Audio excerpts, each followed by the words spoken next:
Greetings, mind crafters, and welcome to another exciting discussion on this glorious day.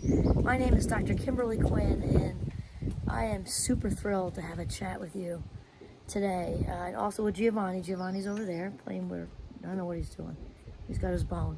So he and I want to talk today about mindful parenting, because mindfulness can benefit absolutely anyone doing whatever they're doing, right? Because mindfulness is about being present. Mindfulness is about just being, and being doesn't take any time or money, actually. And so we can do so many things mindfully. I like to think of, skiing in the woods, which forces me to be mindful, because obviously it's detrimental if you smack into a tree. There's mindful showering, mindfully doing the dishes. Later, I'm going to mindfully plant those plants that are right behind the camera, because they're going to start to look sad pretty soon, because they've been stuck in the boxes. They've been stuck in the boxes because I had my college reunion, which was a blast this weekend, but before that it was just a little too hot for my cheap Irish skin to be out there. So I want to talk first about so mindful parenting. That is a topic of discussion. Parenting with greater mindfulness, and super important. So whether your kids are little and super little, I tell you, I just came from the library because I had to go kind of pirate their internet a little bit, because theirs is fast and ours is horribly slow. And there was a mom out there with these. I just loved that stage. She had 4 right in a row, just like we did. And then we had a 5th, but right in a row. And she came out with a stack of library books. She planted herself right on the lawn, and then she had packed a little lunch for them. They were all like maybe 6 down to 1-ish, 6 down to 1.5. I'd say 4 of them, and they had a little picnic luncheon, just absolutely adorable. So whether that's your stage, or you're in the like more middle childhood ages, like 9 to 12, or teenagers, or young adults going to college, young adults doing something that's other than college, in the military or a trade or working, all good stuff if you're in that range.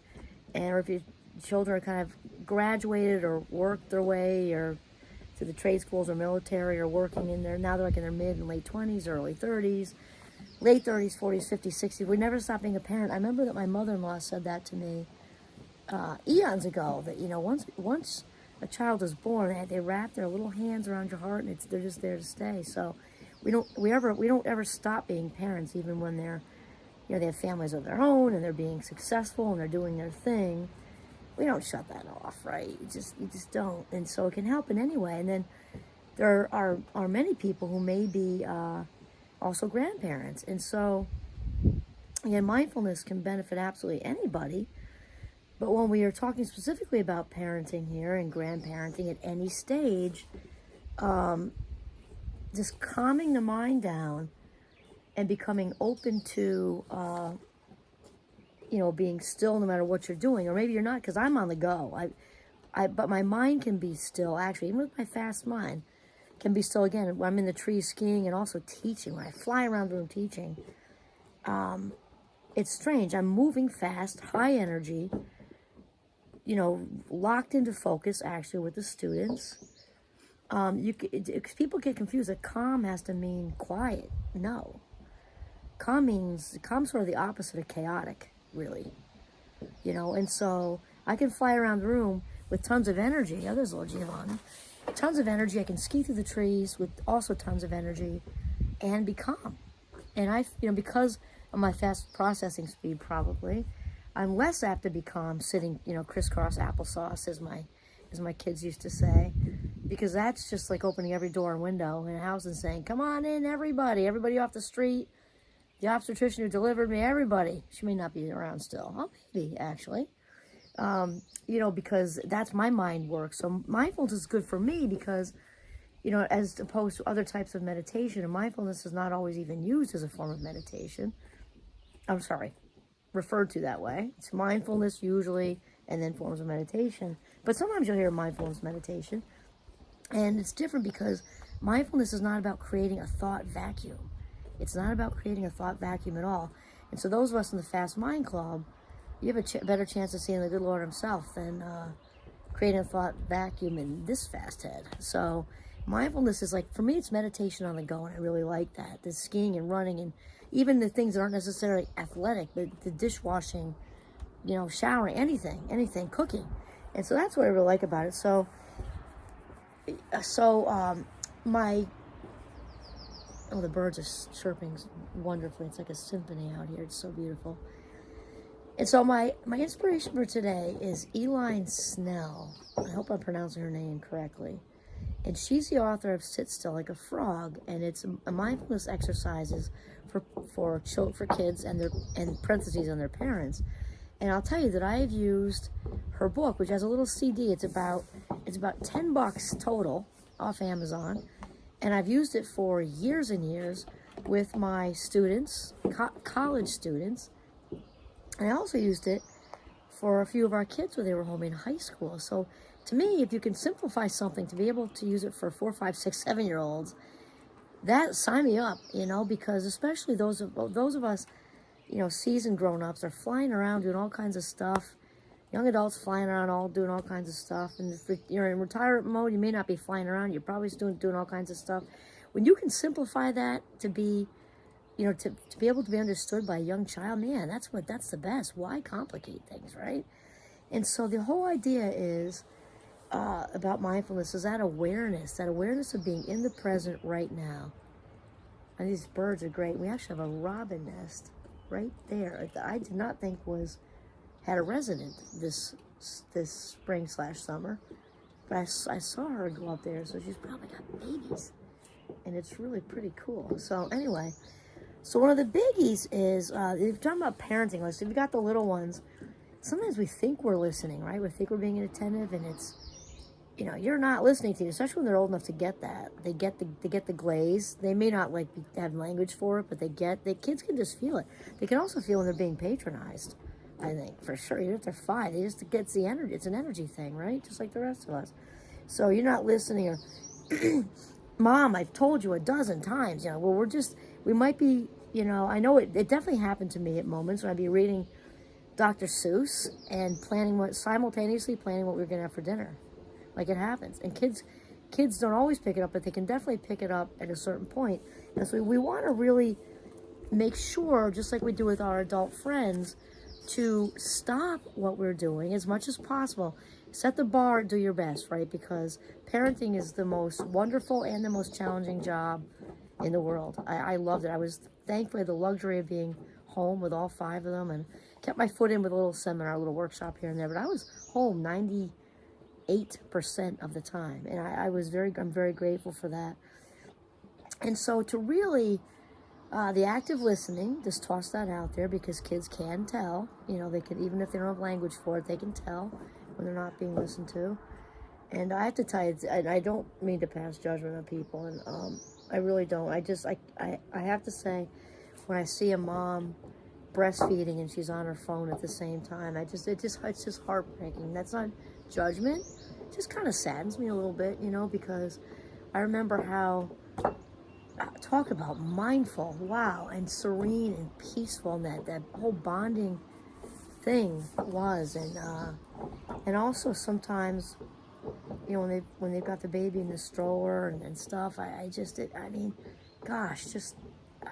put it away, unplug the drug. That time's going to be gone so fast. And we're not saying, like, okay, there's an emergency, all right. But the rest of the time, it's just sad. And those of us who did not have cell phones in that stage of life, like, it all worked out. It all worked out. And so to unplug the drug as much as possible, actively listen, actively be as much as you can. Little ones, if they're 8, 9, 10, 12, they're going to know, right?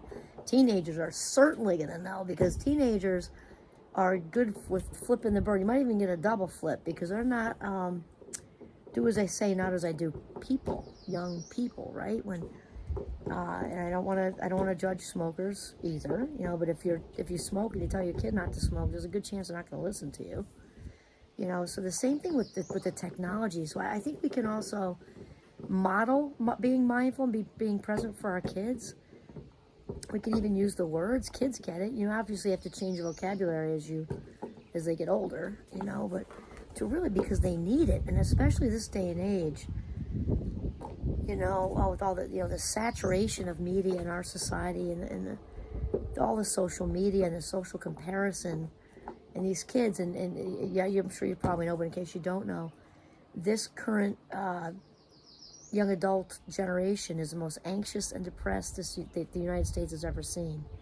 So now's a really great time to inject some mindfulness in there. And again, it's about being, and being doesn't take any extra time, and it's free, right? Because the other thing is that mindfulness, in addition to being just about being present and being free, from a memory standpoint, also good with parenting and not missing those moments and things, and modeling that for them, is that from a cognitive psychological perspective, as far as long-term memory goes, all that's going to make it to memory is what you're attenuating to.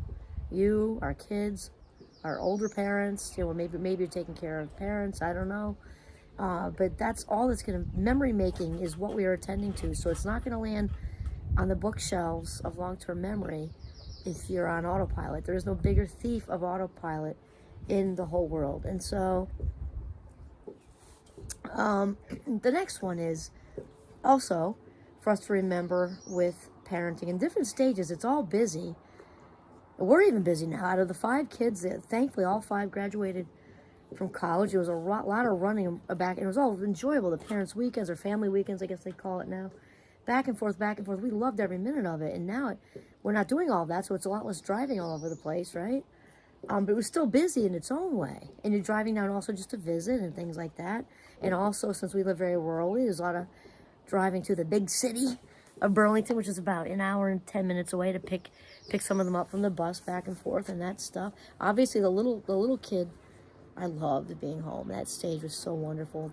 Not just the nursing, they get a little older, juice boxes and reading books, and they're on your lap a lot and everything. That was the best. And then you're busy after that because they're running around to, t-ball, baseball, all kinds of little things that they're doing, right? And then after that, whatever sports and traveling teams, maybe they may start to play an instrument if you're a musical family. And then you really got to grease your rollerblades for middle school and high school. We know with 5, that is definitely my strongest credential, I think, in life. Like, there's definitely, mother of 5, and then the doctorate. I ran a marathon. That might be higher than the doctorate too. It's interesting. One of our deans, my first dean, is she my first dean? I've been through a lot of deans. I've been at Champlain for almost 14 years. Our first dean did not have any of her academic accolades up on the wall. None of it. Doctorate, obviously. And she had her, she had one, if I remember correctly, she had one thing in her frame, and it was her marathon certificate and medal. That's amazing, because she said to me that this is my biggest accomplishment. This is my one big one, and wow. So anyway, I just put that out there too. And I'm a big fan of education, obviously, and I actually loved getting my doctorate. The classes were great. Education, obviously, I'm a big fan. I just think that also the life experience matters a lot. And I've also said that to my non-traditional students when I taught at the Community College of Vermont also for a very long time. And I had a lot of mixes, a lot of older folks, and they're mixed in. It's one thing I loved about CCV, Community College of Vermont. And I would say, there are many of us who also have a PhD in life, and you watch them just, start to sit up straight and just glow, because, you raised, a bunch of kids by yourself. You might have battled addiction. It might not have been you with addiction. It might have been your partner, or an adult kid, or God forbid you lose a kid or lose by the time you're the ages some of the students were in their 30s, 40s, 50s, and higher, you've been through some stuff, right? So, okay, so no matter what stage you are in parenting, what stage you are in life, and grandparenting, so we've got this thing about just being, right? Just being with your grandchild, with your child, with your young adult when they come to visit you, whatever. And to also realize, it's very John Kabat-Zinn, to realize we can't stop the waves. So you may as well learn to surf. He says that a lot. I'm a big fan of JKZ. Actually, I don't think he likes, somebody told me he doesn't like those initials. So retract. John Kabat-Zinn. Because I think sometimes when we look at it as everything is it's all extra. Like if I didn't have this, if I didn't have that, and well, that's just going to keep happening. So rather than thinking of it like you're just pulling splinters out all day long, realize that it is like the ocean. The waves are not going to stop moving. So look at it that thoughts are going to keep coming. Thoughts are going to keep coming because the brain is awake 24/7. You say, oh, she must have made a mistake. We're sleeping. You are, but your brain is awake. Obviously, it's on kind of like sleep mode with a computer because it's conserving energy. But if this fire alarm goes off, you're going to wake up and get out the door. Hopefully, right? And that's because the brain's paying attention. Not just the hearing part, but the processing and making the association with smoke alarm means emergency. Go check it out at least, and may have to get out. And it all happens in a matter of milliseconds.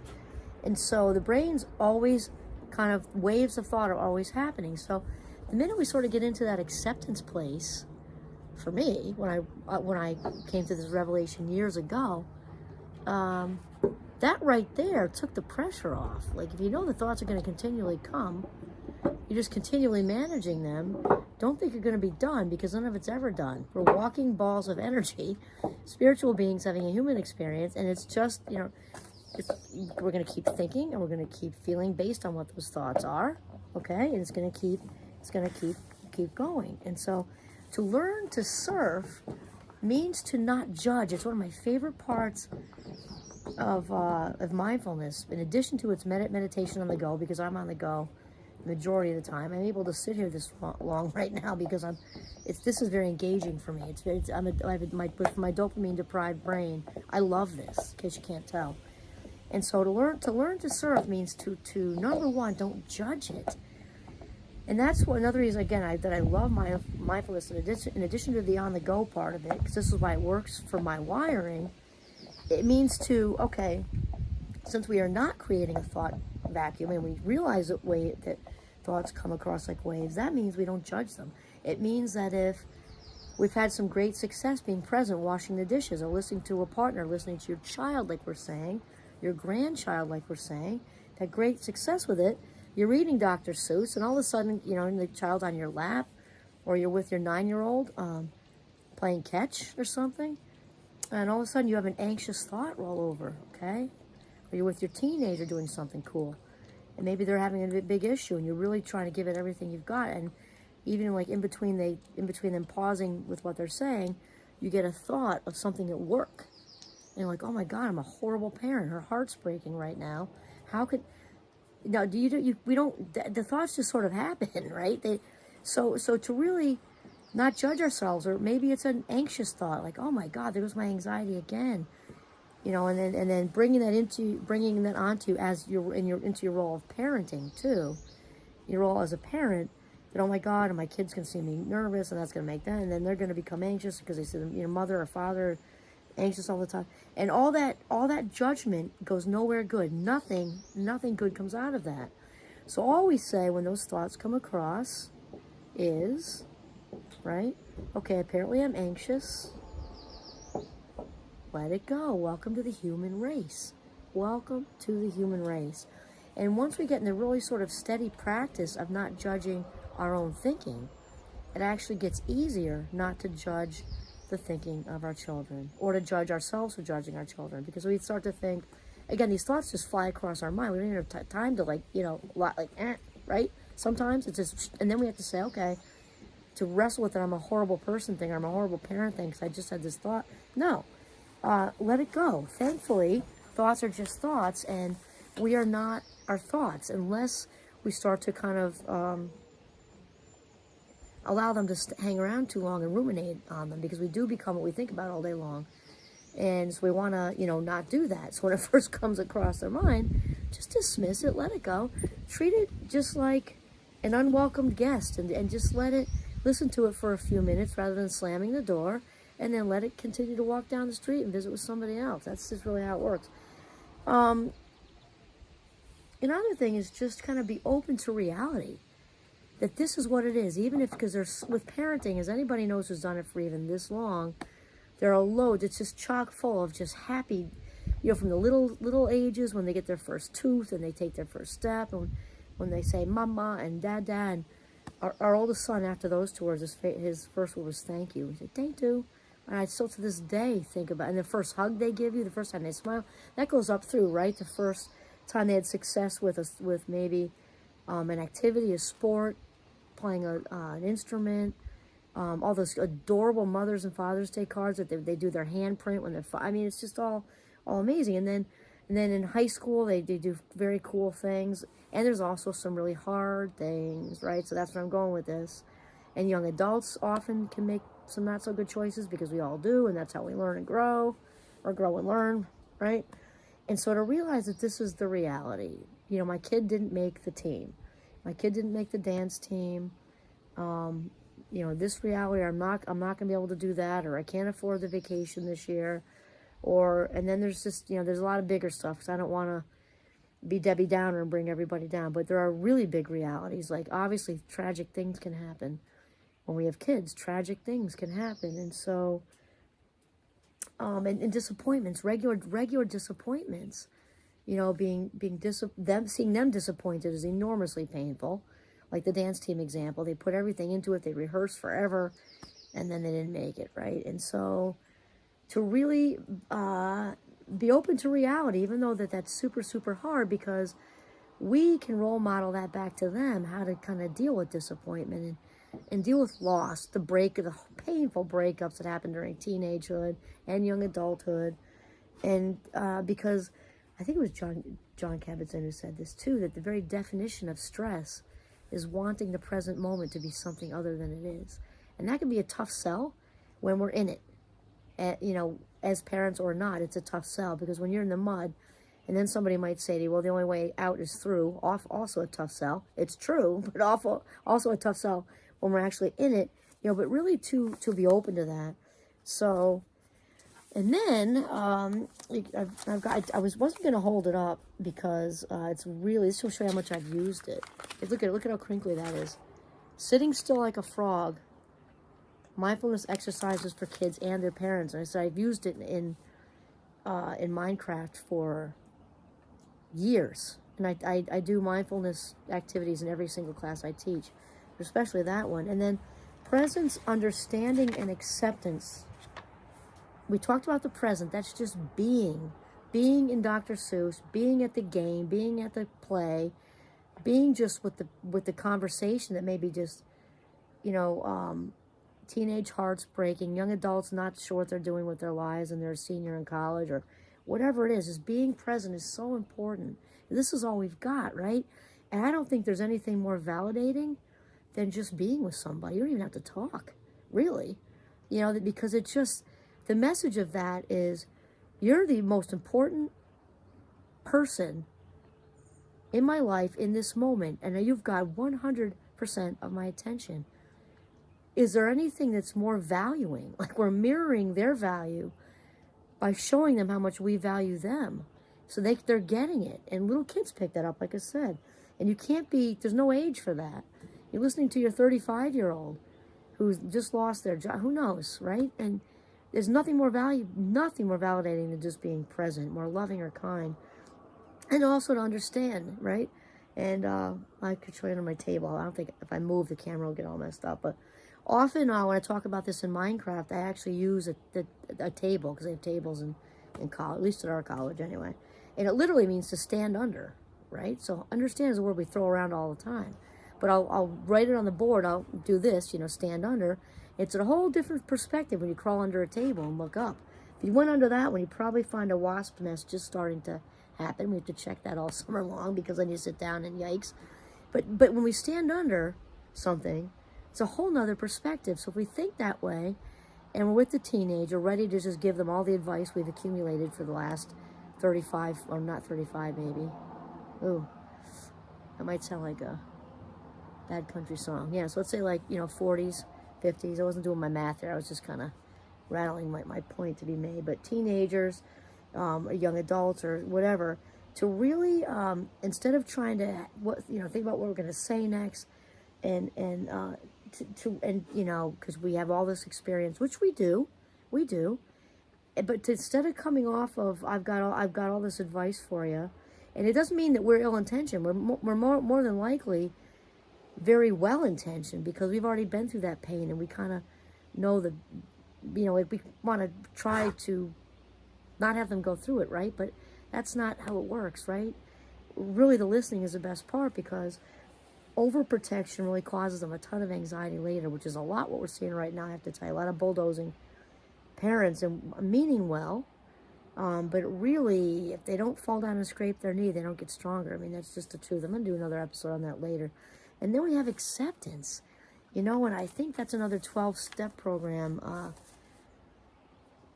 like one-liner slogan. And I'm a big fan of the 12-step programs.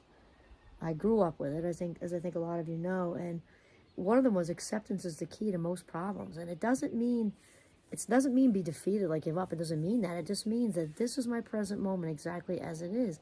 And once we accept that, though the thing that's going on isn't gone, the intensity is lessened. It's lessened significantly, because that denial, that resistance is no longer there. And it gives us more energy and focus to work with it. So no matter how you cut it up, mindful parenting is the way to go. And the bar really to be set at do your best, because I forget who said that to me early on with the kids.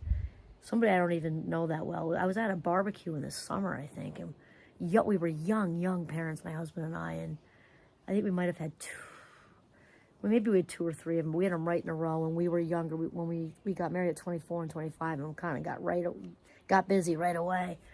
And hearing this man who I met, we talked at that thing, is in the end, in general, life in general, all we can do is do our best. Nobody can do any more than their best. Nobody. And parents, we have this, it's obviously it's in the contract to put your kids first and everything. And there's obviously the minute these wonderful little creatures, you hold them in your arms, you can't even put words to how great that is, right? And it's just amazing. And you would do anything to protect them, and anything for them, and you just want them to be safe and loved and happy and all of it. And the point is, that said, just all we can do is our best with all of it. All we can do is our absolute 100% best, no more, no less. So I think and we can also adjust that bar, which is why I like that. Like, our best is going to be different. Like reading Dr. Seuss or whatever. If mom's got a cold, or dad's, had to work a double or something, got home and he's exhausted, to kind of, or if you accidentally snap. I mean, who doesn't have a moment when you snap in life in general? You're like, I know I said I'd read Dr. Seuss, or make it a different age. I know I said I'd listen about the boyfriend, honey, and she's in 8th grade, whatever. To do your best, to listen the best you can. And cut yourself a little bit of slack, because this is a good time to talk about Donald Winnicott. Now we're going to hang up here. Donald Winnicott, back in the 50s, did some research on the good enough mother. And of course, it's the 50s, and so now we'd say the good enough parent, probably. But in the end, as far as he's a big fan of do your best too, because statistically speaking, the kids who ended up the happiest and most successful when they had the good enough parent, right? That means just that. If you went to most of the Little League games, you went to most of the open houses at school, you were there most of the time, and you were there after the bus as much as you could be. You listened to the best of your ability. You had little friends come over. You took little friends home. You later on, as the young adults, you went, took them to their college admissions tours. You took them to you listened about their new job. You listened to, and you talked them through their first tour of duty in the military or whatever. That you just did your best. And you're not, when you have the flu, you're sick, you're exhausted, you just got off of work or something, maybe you had a super stressful ride home in traffic, you did your best. Just really just let it go. And Realize that the more mindful you can be as a person, because it's just in general, you'll be less reactive with everybody, at work and with yourself, less judgmental. And the thing is, with parenting, what's different is we're less reactive with kids, which is great, and we're also role modeling because we can say anything we want to. Anybody who's a parent knows we can say whatever we want to with the best, biggest heart, right? But it's what we do that they remember, and no matter how old they are, right up through whatever age. So if you can role model being present, that calmness will leak out of you. The non-judgment will leak out of you. The resilience will leak out of you, because that's that ocean thing, right? The waves are going to keep coming. That's life. We learn to surf. So there's the resilience piece. And then there'll be much more of a chance for enjoying your life and living your best life, because with mindfulness, the next level of that is savoring. So really, we're role modeling savoring our kids, savoring the hot chocolate with the kids, savoring the sledding with the kids, savoring the driving in the car with the young adults and the teenagers, saving the watching a movie together. It's all good. It's all good. So mindful parenting is the way to go. This is Kimberly Quinn signing off from my back deck in northern Vermont. Have a mindful day.